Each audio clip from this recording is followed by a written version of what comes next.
La Facultad de Medicina CLAE y Canal 7 se complacen en presentar Crecer en Salud.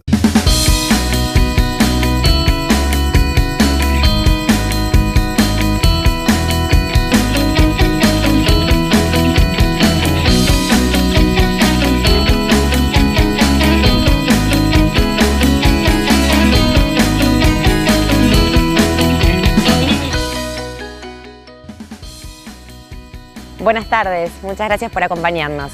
Como todas las semanas estaremos juntos para compartir este espacio, Crecer en Salud, el programa interactivo de la Facultad de Medicina CLAE y Canal 7 para lograr una mejor calidad de vida.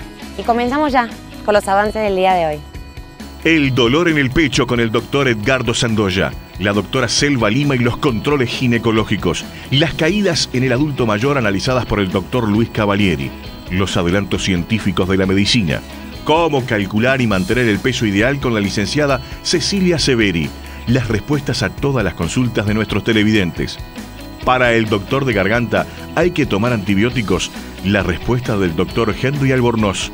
Con el doctor Álvaro Galeana, la alimentación a pecho del bebé. ¿Cómo nos preparamos para una cirugía con el doctor Alfredo Celsa? ¿Por qué vemos? Con el doctor Javier Mondueri. Para comenzar este programa vamos a iniciar con una nueva columna junto a la doctora Selva Lima, con quien vamos a estar hablando de la importancia de los controles ginecológicos. Las patologías pueden ir variando dependiendo de la edad de la mujer, pero lo que es cierto es que estos controles son indispensables para el resguardo de la buena salud. Es por eso que queremos preguntarle, doctora Lima, ¿cuál es la importancia de estos controles? Los controles ginecológicos, voy a hablar desde mi especialidad. Estos controles varían un poquito de acuerdo a la edad. En las pacientes jóvenes vamos a empezar a hablar de lo que es el Papa Nicolau. Está estipulado que a partir de los 21 años es obligatorio la toma de Papa Nicolau y entra dentro de lo que es el carnet de salud con otros estudios como son una rutina en sangre y en orina. Pero si la jovencita inició su actividad sexual antes, en el momento en que inicia su actividad sexual debe empezar con los controles de la patología cervical, que es el screening, el Papa Nicolau, el test de Papa Nicolau. Eso entonces como para comenzar los controles. Exacto. Y luego, en la medida que van transcurriendo los años, a la edad de 40 años se agrega, también es un requerimiento para el carnet de salud, la mamografía. La mamografía a partir de los 40 años más el test de Papa Nicolau. Y posteriormente, una vez que la paciente termina su ciclo reproductivo, o sea que llega a su menopausia, además del Papa Nicolau y la mamografía, debe también evaluar la cavidad endometrial mediante la ecografía ginecológica, si es posible transvaginal. Entonces la ecografía ya es más bien para mayor edad. Para mayor edad, exacto. Y hay casos, doctora, de la posmenopausia comienzan a prevalecer otras patologías que debemos tener cuidado, y una de ellas es el cáncer de endometrio. Clínicamente, el cáncer de endometrio puede expresarse como un sangrado más allá de que la mujer ha dejado de menstruar, pero muchas veces este puede ser un evento tardío, y una forma temprana de poder sospechar o diagnosticar es mediante la visualización de la cavidad endometrial mediante el estudio ecográfico. Doctora, y si bien usted nos comentaba que los estudios del Papa Nicolau principalmente son a partir de las relaciones sexuales, ¿pero hay alguna edad determinada a la cual conviene también? Una vez que se inicia la actividad sexual, deben de comenzar también los controles de cuello uterino. Y si no ha iniciado su actividad sexual, a partir de los 21 años, porque es una exigencia, ¿verdad?, para el carnet, para que se otorgue el carnet de salud. Perfecto. ¿Y cuáles son las recomendaciones que nos podría dar a todas las mujeres que ahora nos están mirando y que seguramente quieran recibir información de usted? Las recomendaciones es que hagan una consulta periódica al ginecólogo, y el ginecólogo, de acuerdo a la historia clínica, va a adaptar los controles que sean necesarios de estudios paraclínicos a las características de cada paciente. Claro, porque estamos hablando de los controles como para poder detectar posibles Nosotros sabemos que en las etapas jóvenes hay patologías que son más prevalentes, entonces vamos a ir a buscar esas patologías o detectar patologías que puedan aparecer como consecuencia de determinados hechos. Por ejemplo, lesiones precancerosas de cuello uterino y antecedernos al desarrollo de un cáncer de cuello uterino mediante el screening de Papa Nicolau y sus complementos si aparece alguna patología. En la medida que vamos cumpliendo años, las patologías prevalentes van cambiando y nosotros vamos adaptando esos controles de acuerdo a la edad de la paciente. Por eso es tan importante que lo fundamental sea la consulta todos los años al ginecólogo. Doctora, ¿y cuáles son las principales patologías que podemos detectar en estos estudios? En estos estudios, en las edades más jóvenes, la patología de cuello uterino, el cáncer de cuello uterino. Más adelante empieza a aparecer el problema de las patologías mamarias y sobre todo el cáncer de mama y luego el cáncer de endometrio, el cáncer de útero, ¿verdad? Es de endometrio y también el cáncer de ovario. O sea, con respecto a lo que son patologías oncológicas, si bien el ginecólogo no solamente debe remitirse a la pesquisa de patologías oncológicas, estas son muy importantes porque a eso va la mujer, a cuidar estos aspectos, pero también debemos de tener en cuenta hoy por hoy que la medicina es fundamentalmente preventiva, a que hay otras patologías prevalentes que no son del área de la esfera ginecológica, pero que complican la salud de la mujer, como son la hipertensión, los problemas de colesterol, las dislipemias, los trastornos tiroideos, que son sumamente prevalentes. Entonces, podemos hacer la pesquisa desde nuestro consultorio y derivar al especialista correspondiente. ¿Cuántas veces usted ha sufrido dolores en el pecho? Pero cuando esto sucede, ¿debemos asustarnos? Hoy el doctor Sandoya nos da la respuesta. Realmente mucha gente viene, y sobre todo los cardiólogos, a preguntar, buscando respuesta a por qué es que le duele el pecho. Las causas del dolor en el pecho son diferentes, ¿verdad? Algunas son de causa cardíaca, no son la mayoría. A veces hay problemas de tipo digestivo, ya sean del esófago, del estómago. A veces el estómago se hincha y a uno le duele. A veces hay alteraciones de los músculos, tal vez sean las más frecuentes. Ustedes recuerdan que en el medio tenemos el esternón, el hueso en el medio, al que se unen las costillas, y la unión del esternón con las costillas a través de cartílagos, eso frecuentemente duele. Es decir, hay múltiples causas por las que puede doler en el pecho y no siempre eso es de origen cardíaco, ¿verdad? Uno puede sospechar más que es de causa cardíaca si tiene elementos de riesgo para eso. Si uno tiene presión alta, si tiene diabetes, si fuma, si tiene muchos factores de riesgo, allí el dolor podría ser de causa cardíaca o no. Pero después veremos también que, de acuerdo a las características del dolor, es más posible de pensar que sea del corazón o que no lo sea. ¿Y el dolor es distinto dependiendo de la causa? Frecuentemente es distinto. Tal vez lo más importante de hoy puede ser, si ustedes tienen un dolor que pueden localizar y decir, me duele en este lugar, me duele en este lugar, me duele aquí, ahí hay que quedarse tranquilo. Ese dolor no tiene causa cardíaca, ¿verdad? Que es lo que más nos preocupa, ¿verdad? No quiere decir que no haya que investigar cuáles son las causas del dolor, pero el dolor es el que tememos, que puede ser un infarto. Se caracteriza por ser un dolor distinto, es un dolor que uno no puede decir en qué lugar exactamente. Ustedes ven que yo pongo la mano porque normalmente los pacientes no pueden decir exactamente en qué lugar es, se extiende más o menos de forma difusa. No hay un lugar preciso donde uno sienta que ese dolor se produce con mayor intensidad.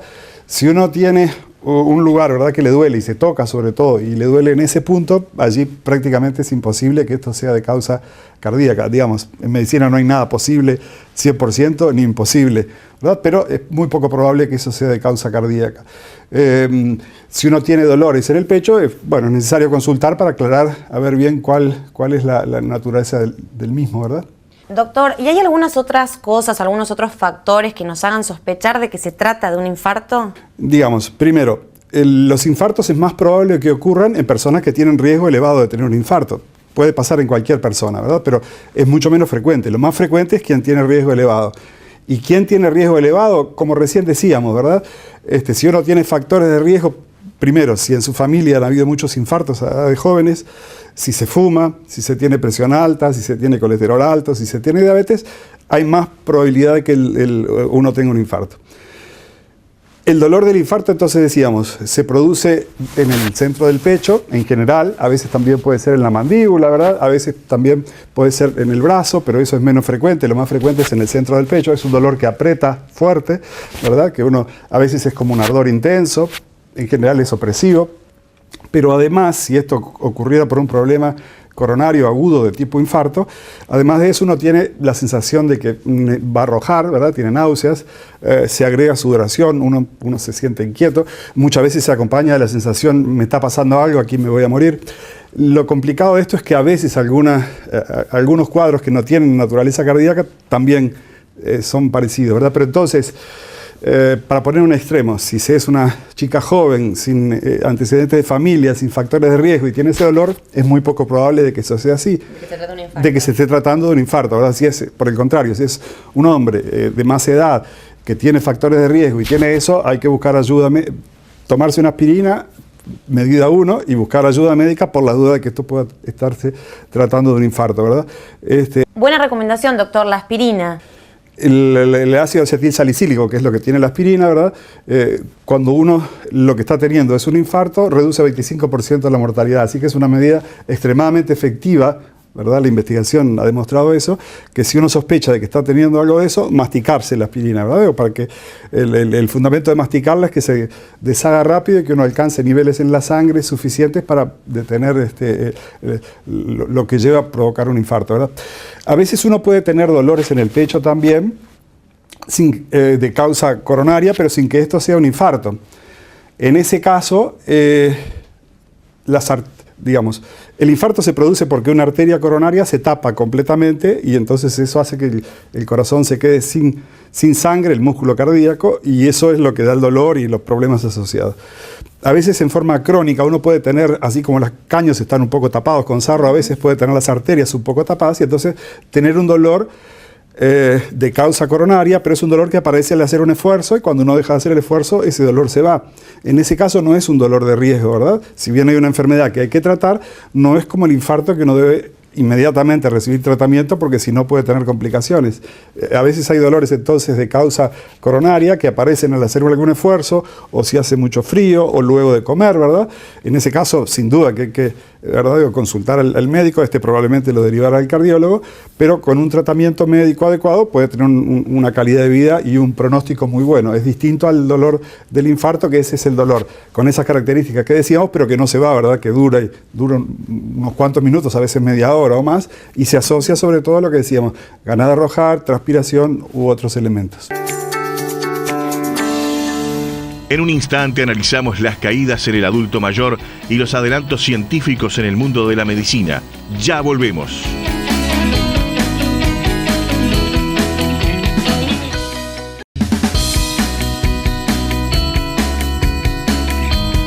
Hoy tenemos el gusto de recibir al doctor Luis Cavalieri y con él vamos a hablar de un tema muy preocupante, las caídas en el adulto mayor y cómo prevenirlas. Realmente es un tema muy serio el de las caídas en los ancianos, por varios motivos. En primer lugar, porque, por ejemplo, el entorno social muchas veces no protege a los ancianos. Las veredas están con baldosas flojas, muchas veces no son accesibles, los cordones no son accesibles, los ómnibus no tienen piso bajo en el Uruguay, por lo tanto el anciano está corre mucho riesgo al subir y bajar del ómnibus, ¿verdad? Los lugares sin luz, etcétera, etcétera. O sea que en el entorno social la sociedad podría hacer mucho para evitar las fracturas en los ancianos. Lo primero, todas son acciones a nivel municipal. Tener veredas lisas, pero no fácilmente deslizantes, tener escalones no demasiado altos, tener ómnibus de piso bajo, ¿verdad? Y de alguna manera en los espacios públicos no permitir pisos que sean fácilmente deslizables, ¿verdad? Eso a nivel público. Claro. Pero los ancianos también se caen en su propia casa. Y el tema es que tanto el anciano como su familia no han previsto esa casa para cuando la persona esté en una situación de vulnerabilidad o que ya sus músculos no acompañan, digamos, o sus reflejos no lo acompañan o su visión no lo acompaña. Entonces, una de las cosas que favorece las caídas en las casas son los desniveles. Por ejemplo, hay muchas casas que tienen diferentes habitaciones en desnivel. Y las escaleras también, ¿no? O las escaleras, o los pisos encerados. Las personas tenían en el pasado una gran devoción por encerar los pisos. Todavía algunas personas mayores les gusta tener sus pisos relucientes y encerados sin prestar atención que eso es una trampa mortal, ¿verdad? Otras cosas son los cables sueltos, las pequeñas alfombras, los petit muebles, todas esas cosas, ni que hablar de los pisos húmedos o resbaladizos, por otros motivos. También hay lugares especiales en la casa donde el anciano se cae, como el baño. Los baños deberían de tener, por ejemplo, pisos antideslizantes o colocar una alfombra de goma que ocupe todo el piso. ¿Y en las duchas y bañeras sobre todo? En las duchas y bañeras y a la salida de la bañera también. O sea, cuando una persona sale de la bañera o de la ducha y el piso es fácilmente deslizante, es muy deslizante, puede caer ahí, ¿verdad? También deberían tener agarraderas en los baños, agarraderas al lado de la ducha, pero también agarraderas al lado del inodoro o al lado del bidet, ¿verdad? Además, a veces hay problemas de iluminación. Es muy importante en las casas de los ancianos dejar la luz del baño prendida toda la noche para que la orientación sea fácil. Incluso si se levantan a la madrugada, que puedan tener noción y orientación de dónde están las cosas en la casa. Exactamente. Bueno, esas son cosas que tienen que ver con el entorno, digamos, del anciano. Después hay cosas que tienen que ver con la propia persona mayor. El problema es que las personas mayores van perdiendo músculo desde los 40 años en forma progresiva, salvo que ejerciten sus músculos específicamente. Y una de las cosas que ocurre es que las personas, cuando van envejeciendo, en lugar de aumentar el ejercicio, lo disminuyen, ¿verdad? Por una cantidad de motivos. Primero, porque disminuyen su actividad física, pero además porque hay pocos lugares donde específicamente puedan hacer ejercicio las personas mayores. Bueno, es fundamental hacer ejercicios para tonificar los músculos y para fortalecer el equilibrio. ¿Podemos saber, doctor, cuáles son las principales fracturas para contarle a la gente que sufren las personas de tercera edad aquí en Uruguay? Sí, fundamentalmente las personas, la más grave es la fractura de cuello de fémur o la fractura de cadera, que es una fractura muy, muy seria, que requiere que el cuello de fémur esté un poco, digamos, débil, pero que también tiene que ver con la manera de caer. Si la persona, por ejemplo, cae lateralmente, o sea, si se cae de costado, tiene mucho más chance de romper la cadera que si se cae sentada. Inclusive a las personas mayores habría que enseñarles a caer para que tengan menos chance de romper la cadera. La otra fractura muy seria en las personas mayores es la fractura del húmero, que también ocurre al caer de costado. O sea que la caída lateral en el adulto mayor es muy importante. Esas fracturas son las principales. Son las principales, por supuesto que son tratables. Por supuesto que son tratables, algunas quirúrgicamente, otras no, pero constituyen el peor accidente de la tercera edad. Se dice que una fractura en la tercera edad es una fractura de vida, no es una fractura de hueso, pues la persona pasa inmediatamente a perder autonomía.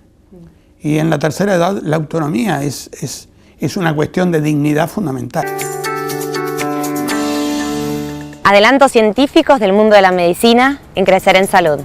La primera mano con 7 dedos. Proyecto estadounidense actualizó la mano humana agregándole 2 dedos robóticos. La idea es sostener objetos más grandes, calientes o pesados con mayor facilidad.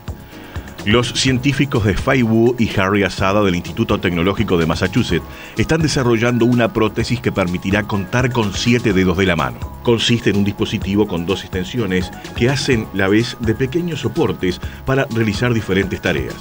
El funcionamiento de la extensión robótica se basa en un guante con sensores colocados en los dedos medio, índice y pulgar de la mano del usuario. A partir de la información recogida, el dispositivo anclado a la muñeca sigue de forma sinérgica la posición de la mano mediante un angiorritmo de control. La idea es actualizar la mano humana para que pueda realizar tareas como sostener objetos muy grandes, calientes o pesados con facilidad, tanto para personas de avanzada edad como personas con discapacidad. El proyecto ya cuenta con un prototipo funcional, por lo que los encargados creen que en el futuro desarrollarán versiones menos voluminosas y mejor articuladas para los usuarios. Una pulsera obliga a ejercitarse con una descarga eléctrica. Funciona como un entrenador personal exigente. Con un pequeño impulso eléctrico, el usuario convierte el ejercicio físico en un hábito. Los creadores de Pavlok, un dispositivo dentro de la gama de los wearables, se basaron en teorías psicológicas y sociales del comportamiento para obtener una pulsera que ayude a programarnos para hacer ejercicio. El usuario ingresa ciertos datos en la aplicación que se sincroniza con la pulsera de modo que se guardan sus metas, objetivos y logros. Cuando los planes no se cumplen, como por ejemplo correr menos de lo estipulado, la pulsera emite una descarga eléctrica suave que recuerda que se debe cumplir con toda la rutina. Sus creadores afirman que este método, el refuerzo negativo, es efectivo para lograr un cambio de comportamiento y la adquisición de hábitos cargados de compromisos hacia una sola meta: ejercitarse adecuadamente, a diario y con disciplina. Un anillo lee en voz alta a los ciegos. El dispositivo viene con una cámara incorporada que reproduce las palabras que el usuario va señalando. El Instituto de Tecnología de la Universidad de Massachusetts desarrolló un dispositivo que permite a una persona ciega o con problemas de visión leer cualquier texto impreso sin usar braille. El dispositivo, llamado Fincher Reader, escanea las palabras que aparecen en el texto con una cámara que viene incorporada en el dispositivo, que se fabrica en una impresora 3D y que reproduce a través de un parlante en el propio artefacto. Patty Mae, profesora del instituto y una de las líderes del proyecto, dijo que este aparato ofrece la experiencia de la lectura en voz alta con la punta del dedo. Es mucho más flexible, mucho más inmediato que cualquier solución que existe en este momento, agregó a la agencia AP, según recoge el portal Mashable. Fincher Reader permite leer textos de libros físicos y también de los atletas. Cuando llega al final o se desvía de la línea, el artefacto lo detecta y le produce una pequeña vibración para que el lector continúe en la siguiente. Según indica Mashable, desde hace 3 años trabajan en este producto que, por el momento, solo se trata de un prototipo. Sin embargo, sus creadores esperan atraer inversores para desarrollar un dispositivo económico y comercial para el público. En un instante ya les estamos presentando Cómo calcular y mantener el peso ideal y las respuestas a vuestras consultas. Ya volvemos.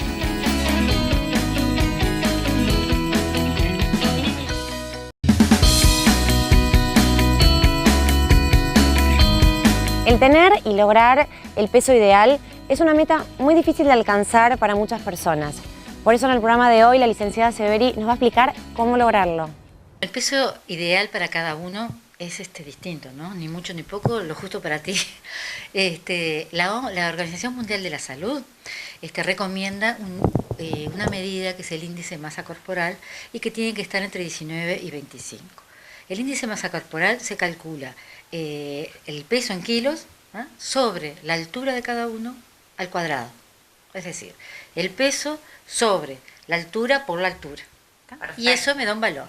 Por ejemplo, si yo mido 1,62, que mido 1,62, divido y peso, perdón, para calcular el máximo al cual puedo llegar, que dije 25, multiplico 25 por 1,62 por 1,62 y me da el peso máximo al cual yo puedo alcanzar, que son unos 66 kilos. Para el mínimo, que es 19 por 1,62 por 1,62 me da 55, que es el peso mínimo que yo puedo tener. Dentro de ese promedio nos manejamos. Ahí está. ¿Cuáles son los riesgos para un lado y para el otro?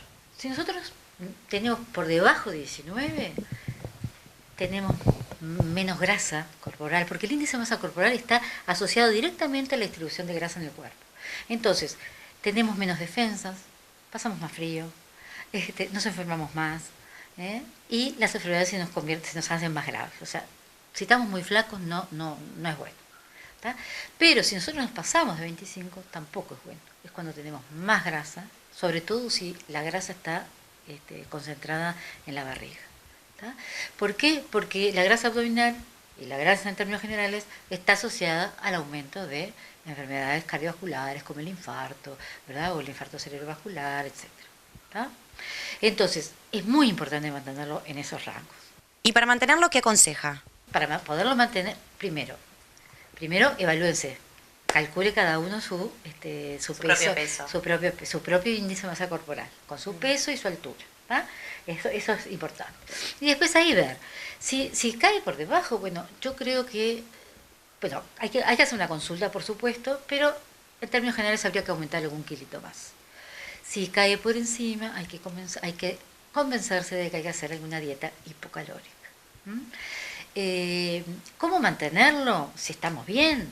Bueno, es como conversábamos en el primer programa, mantener las 4 comidas, muy ricas en frutas y verduras, pobre en grasas, sobre todo las carnes grasas, los fiambres, ¿verdad? Los embutidos, y mucho ejercicio físico. Porque el ejercicio físico es caminar, andar en bicicleta, no solamente el ejercicio de gimnasio. Todas las opciones que yo tenga para poder hacer ejercicio, si yo tengo una escalera o tengo un ascensor, elijo la escalera. Para esto tenemos que también ponernos metas cortas, no radicales, porque los cambios radicales son muy difíciles de mantener. Otra cosa importante es que el descenso de peso, si es que vamos a descender de peso, no tiene que ser brusco. Si hay cambios bruscos de peso, puede deberse a distintas cosas. Puede deberse a alguna enfermedad, o puede deberse porque yo estoy haciendo una dieta hipocalórica, pero es tan hipocalórica que hago un descenso muy importante de peso. ¿Qué sucede con esto? Que es contraproducente. Porque yo cuando quiero perder peso, lo que quiero perder es la cantidad de grasa de mi organismo, no la cantidad de proteínas, no la cantidad de músculo. Entonces, si yo hago un descenso muy severo, de una dieta muy hipocalórica y un descenso muy rápido de peso, yo pierdo grasa, pero también pierdo masa magra. Y habló también del ejercicio, la importancia del ejercicio para mantener el peso ideal. Pero ¿qué sucede, por ejemplo, en el caso de los deportistas que tienen a veces mucho exceso de musculación, que por ende pesan más, pero también son saludables, están saludables? ¿Qué sucede en ese caso, doctora? Claro, en esos casos, muy buena tu acotación, porque esto que funciona para todo el mundo, ¿verdad? O para casi todo el mundo. Por eso hay que hacer una evaluación personal. Los deportistas, ¿verdad? O como tú decís, los que hacen mucha ejercitación de musculatura, en realidad, si bien tienen un peso alto, cuando uno calcula más específicamente la masa magra, o sea, el músculo, ¿verdad? Está bien, están saludables. Entonces podemos decir que todo depende, el peso ideal depende de la persona, depende de cada caso en particular y de la actividad diaria que tenga en su vida normal. Claro, porque influye el sexo, influye la edad, influye el estado fisiológico. No es lo mismo si estoy, normal o si estoy embarazada o si estoy en lactancia, si tengo alguna enfermedad que es hipercatabólica, ¿verdad? Son varios los factores que afectan, digamos, el peso. Entonces, doctora, para recordarle a la gente, el peso ideal debe estar ¿entre qué valores? Entre 19 y 25. Y 25. Perfecto. Muchas gracias, doctora, como siempre.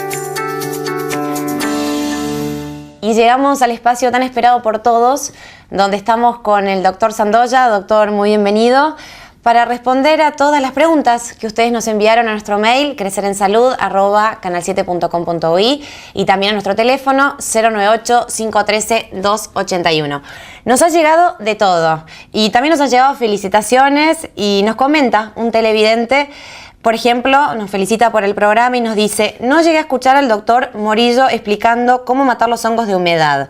Y le recordamos a este televidente y también a todos quienes no pudieron verlo, que el doctor nos comentaba una receta de su madre, que él simplemente colocaba en un rociador cloro, rociaba en la zona donde había humedad y lo dejaba actuar. Tan simple como eso. Pero también, bueno, muchos mensajes de felicitaciones, y nos mandan directamente preguntas para que el doctor Sandoya nos responda. Y esta primera pregunta, doctor, Un televidente nos cuenta, el médico me dio un pase para la policlínica del dolor, porque tengo fuertes dolores cervicales, que no se calman con analgésicos. ¿Es bueno aguantar el dolor? Habría que ver exactamente, ahí necesitaríamos hablar con la persona, a ver qué está detrás de la pregunta, con si es bueno, qué es lo que está pensando. Si la pregunta es si uno aguanta el dolor va a estar mejor o va a estar peor, ¿verdad? No tiene relación con eso, ¿verdad?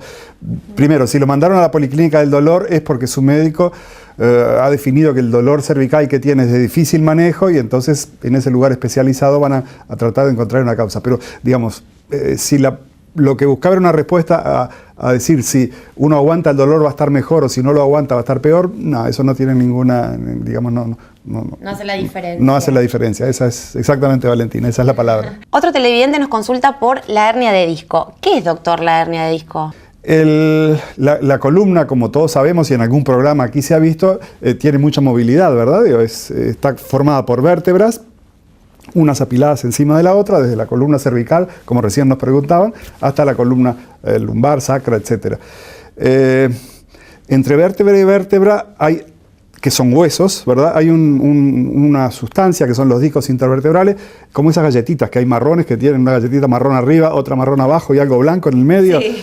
Eso, lo que separa uno de la otra vértebra es el disco intervertebral. Si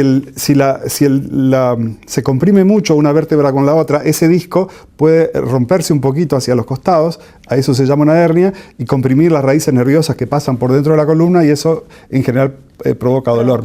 Entonces, sí, es una situación que a veces requiere tratamientos que incluso pueden llegar a la cirugía. Vamos a la tercera pregunta. ¿Cómo saber que mi médico mantendrá en forma confidencial toda la información que le dé? Digamos, nuestra profesión tiene un compromiso ético, ¿verdad? Con muchos componentes y un componente central es la confidencialidad.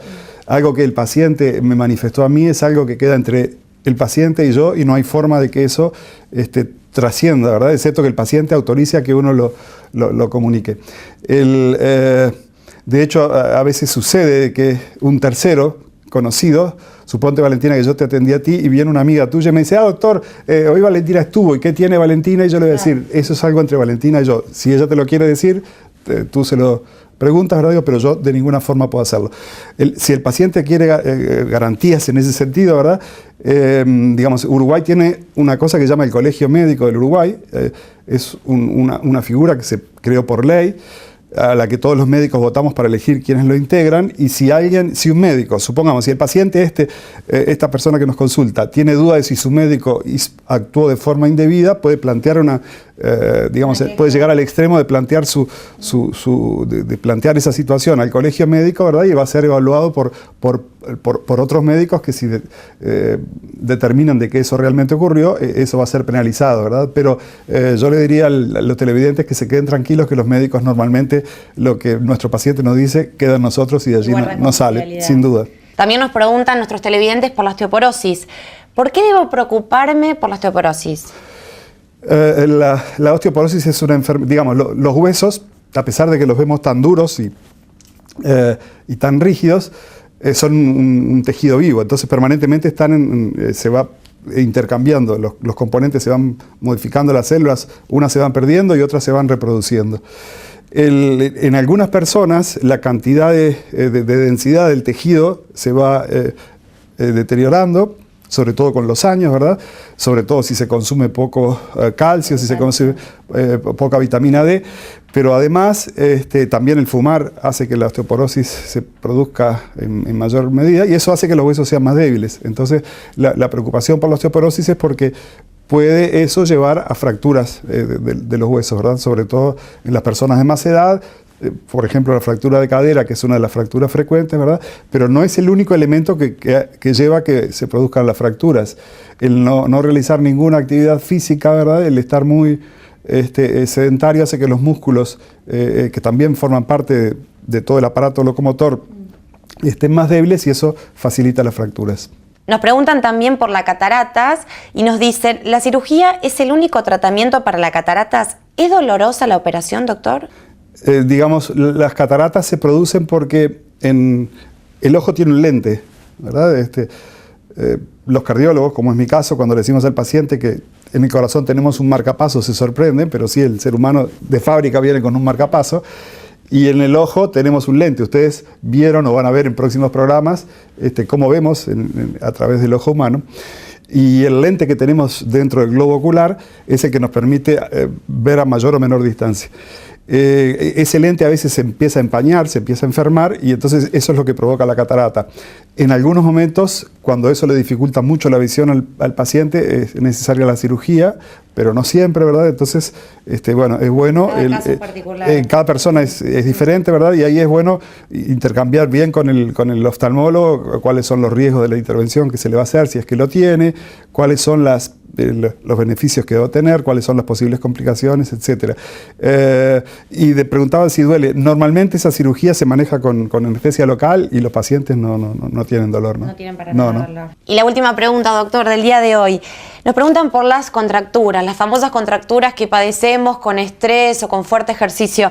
Y este televidente nos pregunta justamente, ¿las contracturas se quitan o se quedan para siempre? Digamos, en esta máquina tan perfecta que es el cuerpo humano, los músculos son los encargados de los movimientos. El tener músculos, varios cientos de músculos en todo el cuerpo, es lo que nos permite movernos y realizar todas las actividades.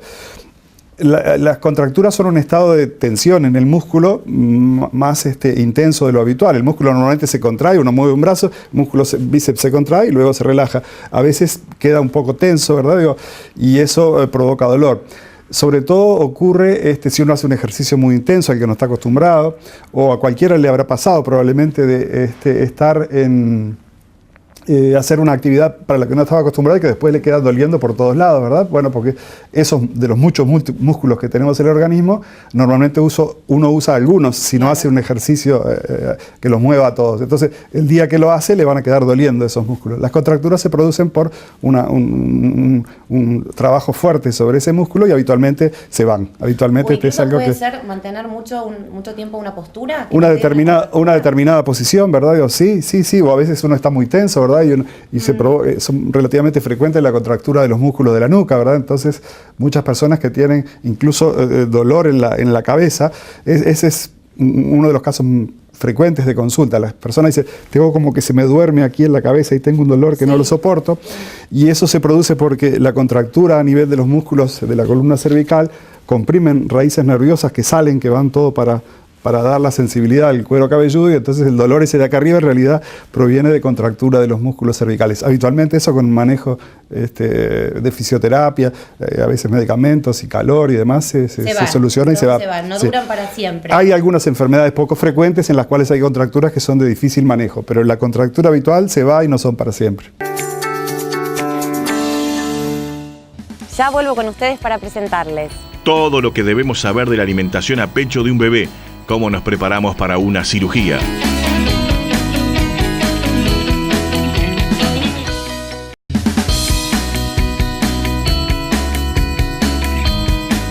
Cuando el médico nos indica una cirugía, ¿cuáles son las preguntas que le debemos hacer?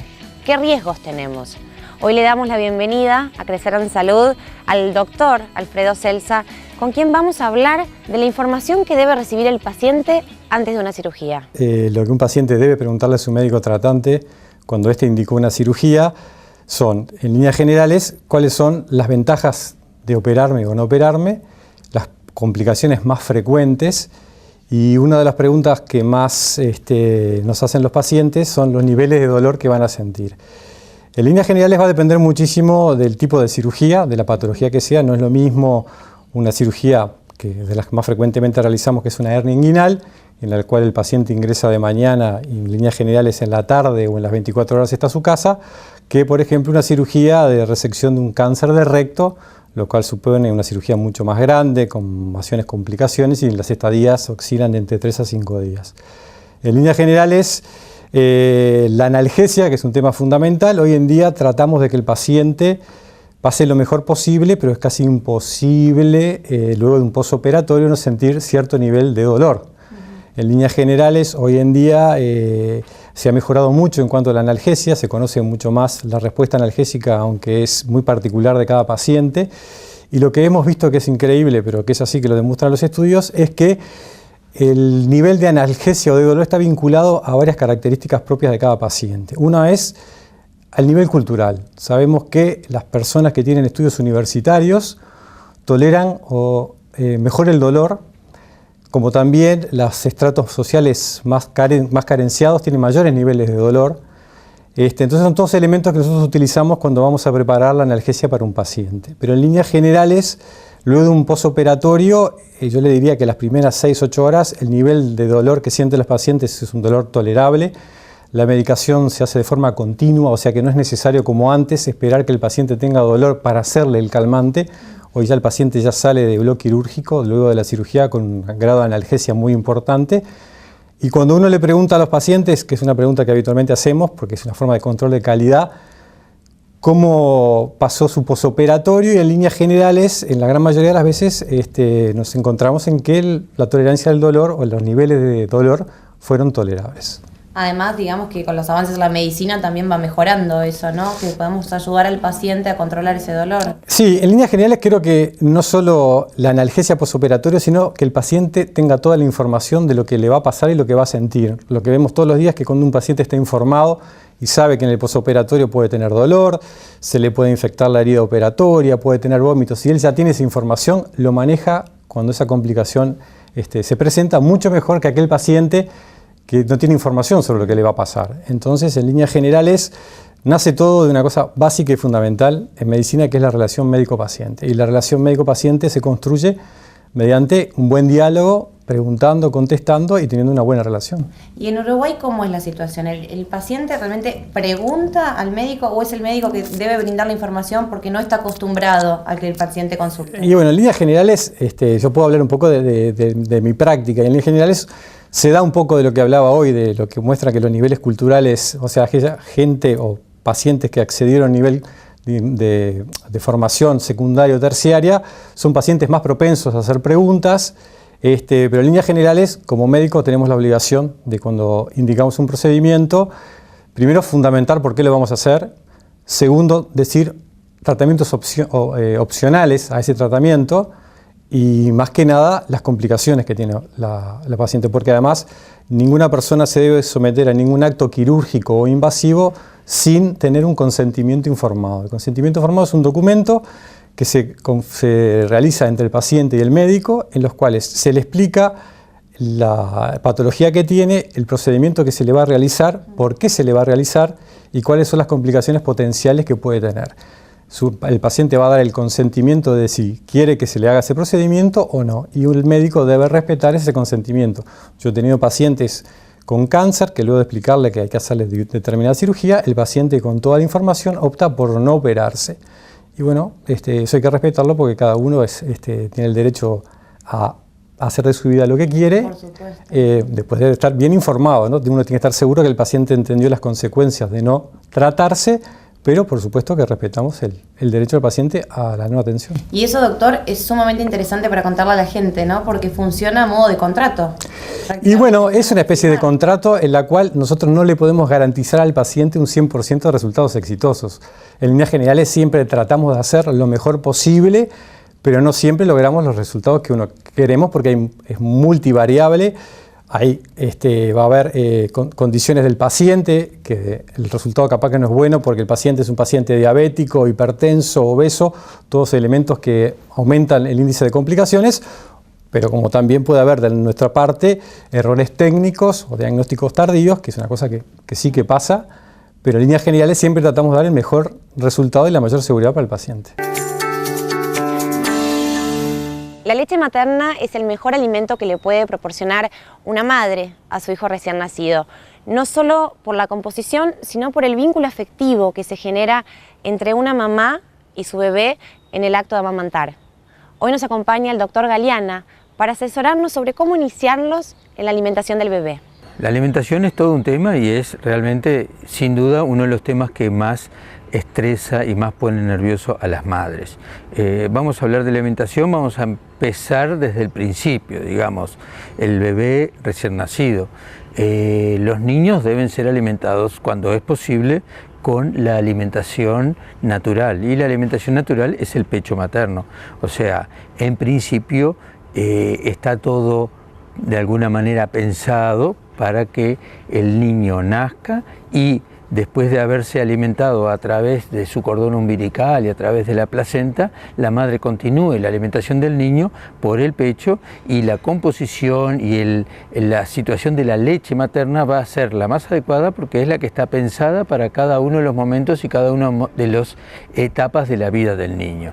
De manera que el niño, realmente la alimentación adecuada es la alimentación de la madre, la alimentación del pecho materno. La alimentación, la leche de vaca ha sido pensada para los terneros. La leche de la madre es la que está pensada y regulada para el recién nacido y para el niño en sus diferentes etapas de la vida. ¿Y qué pasa cuando la mamá no tiene suficiente leche o cuando la calidad no es buena?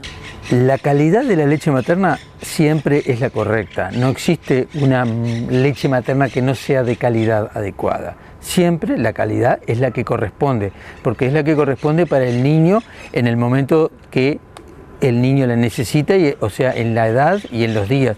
La leche materna va modificándose sustancialmente desde el momento del nacimiento, donde predominantemente es proteica, donde es predominantemente van a anticuerpos, van inmunoglobulinas y posteriormente va cambiando su estructura, su composición para ser predominantemente calórica más adelante a la medida que el niño va creciendo y que requiere más aporte calórico. No hay buenas leches y malas leches. La leche cuando es materna y es de la madre para su hijo, siempre es la leche que corresponde para ese niño en ese momento. Hay sí situaciones médicas, hay sí situaciones en las cuales lamentablemente la madre no le puede dar pecho, pero son absolutamente excepcionales. Es absolutamente excepcional que por una causa médica la madre no pueda alimentar a pecho a su hijo y esas son situaciones puntuales que el pediatra tratante siempre va a indicarle en el momento adecuado y bueno, en algunos casos de algún tipo de infecciones particulares que tenga la madre, para prevenir que esa infección pueda diseminarse al hijo, puede ser que sea necesario suspender la leche materna. Otros problemas que puede ocurrir es que la madre sienta que no tiene suficiente leche. A veces eso pasa y eso genera muchas veces situación de angustia o de estrés en la madre y esto es un círculo vicioso. La madre se estresa, la madre se angustia porque no produce leche y ese estrés, esa angustia genera que produzca menos leche. En esos casos el obstetra o el pediatra pueden recomendarle alguna medicación a la madre, no medicación para tranquilizarla, sino medicación para que sea capaz de producir más leche, que a veces se administra y a veces eso anda bien, y puntualmente puede ocurrir que sea necesario, en algunos casos, además del pecho materno, administrarle una leche de complemento, que se llama una leche de lata, que se compra, que se administra, pero que no es la fuente principal de alimentación, es como para complementar, en algunos casos, tratamos de que sean los más excepcionales, la alimentación natural. En ese caso hay que saber que bueno, no pasa nada, se le puede administrar otro tipo de leche. Estas leches complementarias están preparadas para tratar de parecerse lo más posible a la leche materna. No hay habitualmente ningún problema, el niño se alimenta bien y eso no debe ser causante de angustia en la madre. Es importante, a su vez, que la madre sepa que el niño no va a tener problema de desnutrición por falta de alimento. Si se le puede, se le da la leche materna, es lo ideal. Si hay que complementarla, la complementamos, si es necesaria, no genera problema.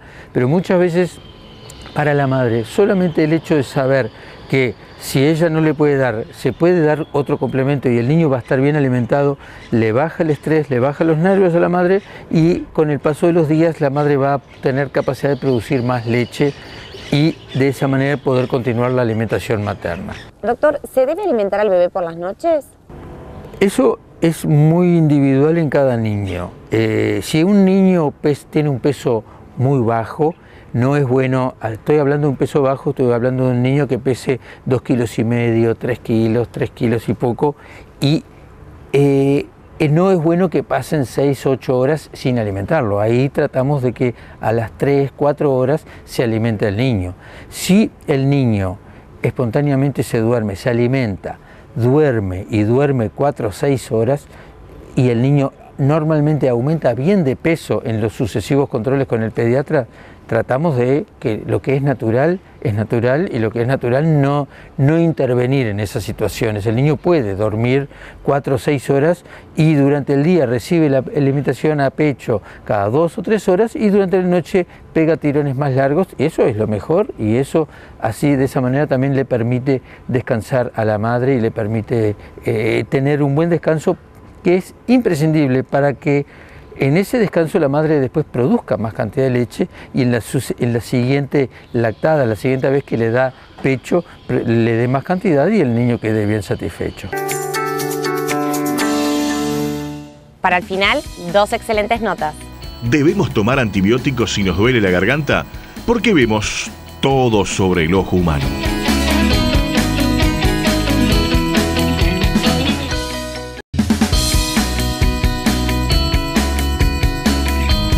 En mayor o menor medida, todos sabemos qué es el ojo y cómo funciona.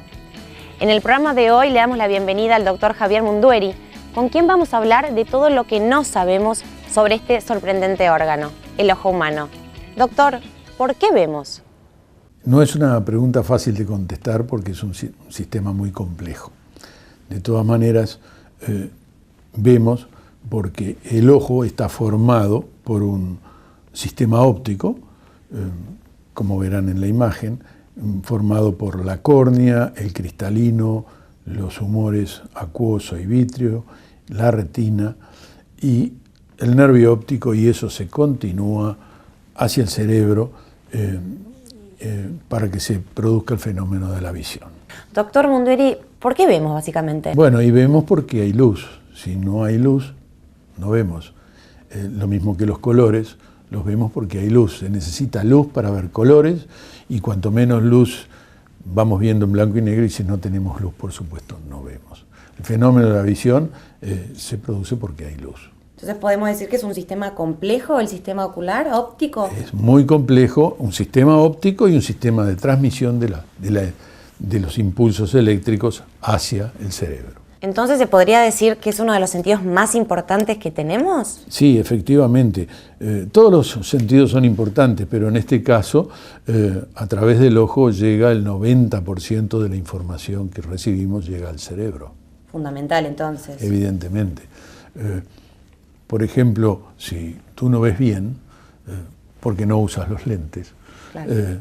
Te va a suceder, por ejemplo, que si miras enfrente, vas a ver el vecino de enfrente y no vas a saber si te está haciendo una guiñada o te está sacando la lengua.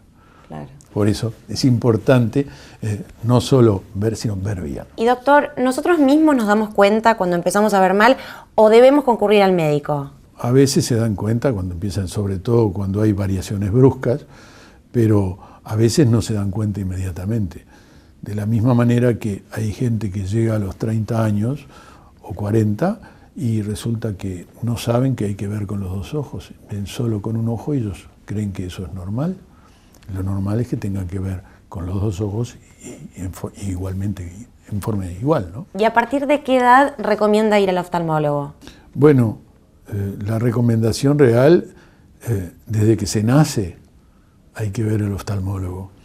¿Por qué? Porque hay enfermedades congénitas que se manifiestan al nacer y que si no son vistas por el oftalmólogo pasan desapercibidas y después no tienen solución, ¿verdad?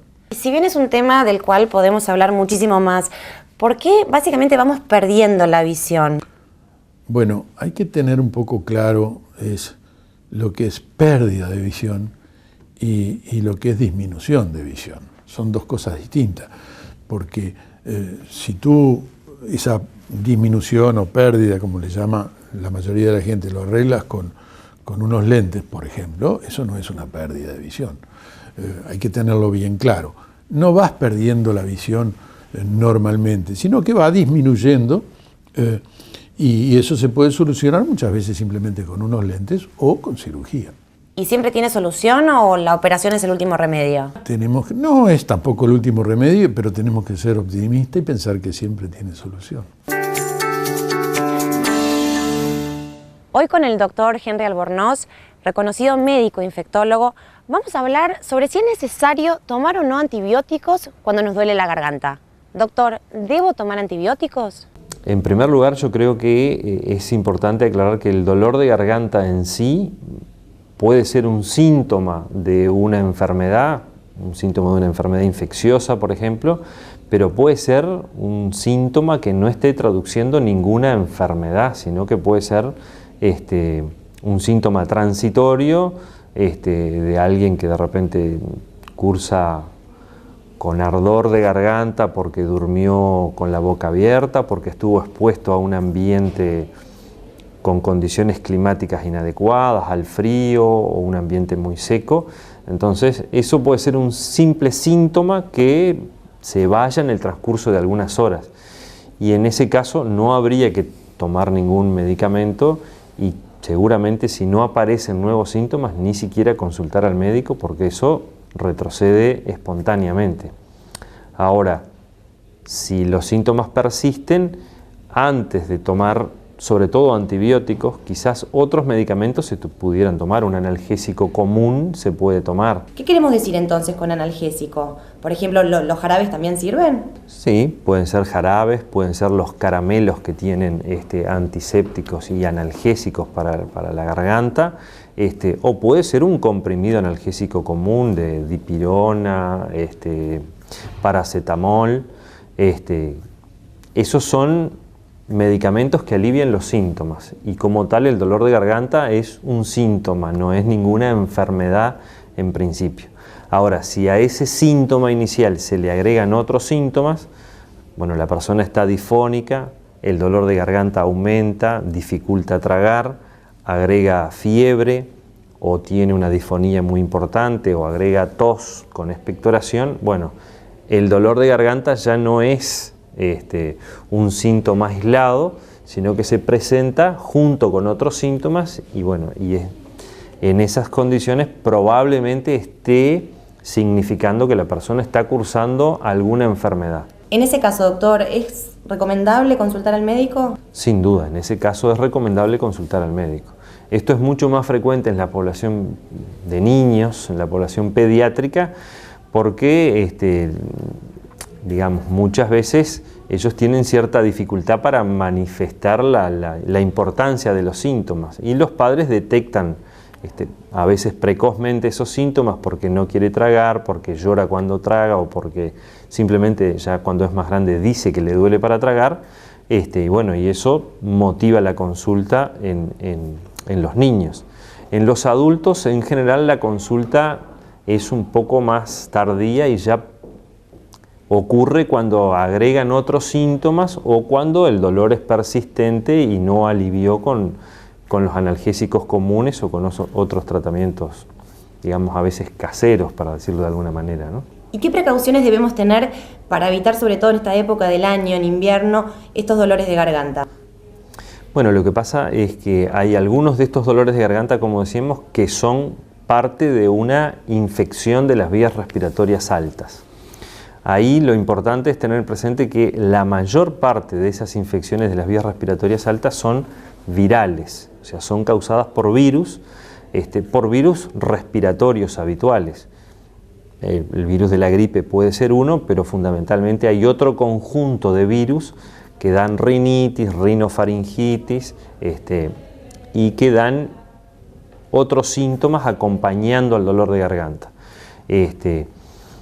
Y después hay algunos de esos dolores de garganta que realmente son manifestación de una infección bacteriana, que es lo que nosotros llamamos la angina bacteriana o la faringitis causada fundamentalmente por una bacteria que es el estreptococo. Por eso decimos faringitis estreptocóxica, es el estreptococo del grupo A. Esa sería la única situación en la cual a esos síntomas respiratorios estaría indicado agregarle, además del tratamiento sintomático, como decimos nosotros, los analgésicos o las otras cosas, agregarle tratamiento antibiótico. Por último, doctor, entonces, para tener una idea general, ¿qué hacemos cuando tenemos dolor de garganta? Yo diría que cuando uno tiene dolor de garganta, lo primero es tomar analgésicos, cuidarse la voz, no tomar líquidos muy calientes ni muy fríos, porque eso va a aumentar la intensidad del dolor de garganta. Y si los síntomas persisten, digamos, en este caso el dolor de garganta, o se agregan otros síntomas, consultar al médico. Y en esas condiciones el médico evaluará la situación y bueno, tomará la decisión de, o a veces hacer algunos otros estudios, o de indicar tratamiento, más tratamiento sintomático o eventualmente tratamiento antibiótico. Y llegamos al final de este programa de Crecer en Salud, el programa interactivo de la Facultad de Medicina CLAE y Canal 7 para lograr una mejor calidad de vida. Y recuerden escribirnos a nuestro mail crecerenssalud@canal7.com.uy y a nuestro teléfono 098-513-281. Vamos a ir respondiendo a todas sus consultas. Siempre recuerden, a medida que nos van llegando y a medida que vamos avanzando los programas, vamos a ir respondiendo. Pero escríbanos y nos encontramos la próxima semana con otro programa de Crecer en Salud.